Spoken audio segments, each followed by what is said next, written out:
Shalom, selamat pagi bagi kita semuanya, jemaat Tuhan yang terkasih.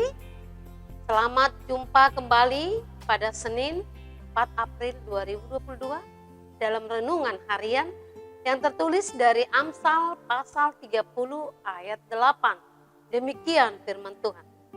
Jauhkanlah daripadaku kecurangan dan kebohongan.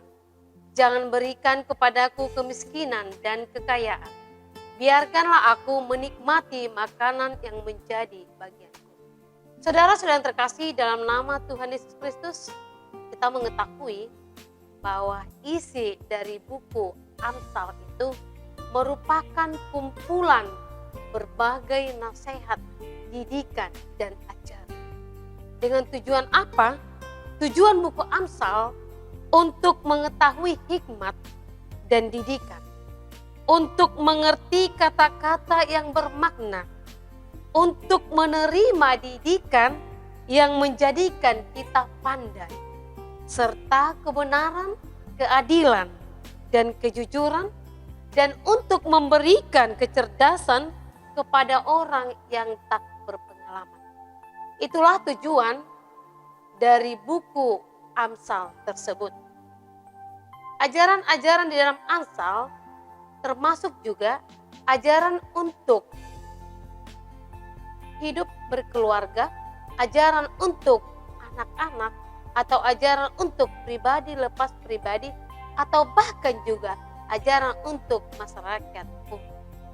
Dalam nas ini konteksnya bagaimana setiap orang yang percaya dan mengimani firman Tuhan di dalam kehidupannya mensyukuri atau merasakan pemberian Allah itu di dalam kehidupannya setiap hari.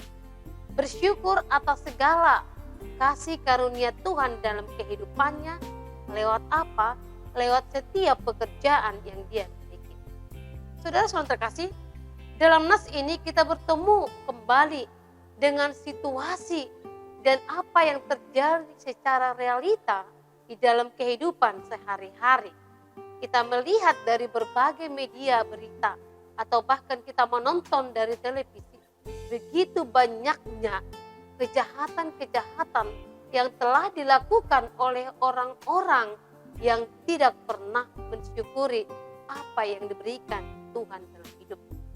Yang pertama, kita juga melihat bahwasannya setiap orang yang malas bekerja, yang hanya pekerjaannya duduk dalam kesehariannya tanpa berpikir apa-apa, maka dia akan menimbulkan suatu niat jahat di dalam kesempatannya. Pada saat ini juga kita diingatkan untuk selalu bersyukur kepada Tuhan supaya tidak tercipta dengan segala kecurangan, apalagi mengambil yang bukan di dalam bagian. Saudara-saudara terkasih, kita mungkin pernah mengingat dengan maraknya berbagai koruptor atau korupsi yang terjadi, yang mengambil bagian yang tidak miliknya, atau bahkan juga yang mengambil yang bukan haknya sendiri. Sehingga siapa yang dirugikan? Yaitu masyarakat yang kecil, atau bahkan juga teman-temannya yang merasa dirugikan dalam hal tersebut.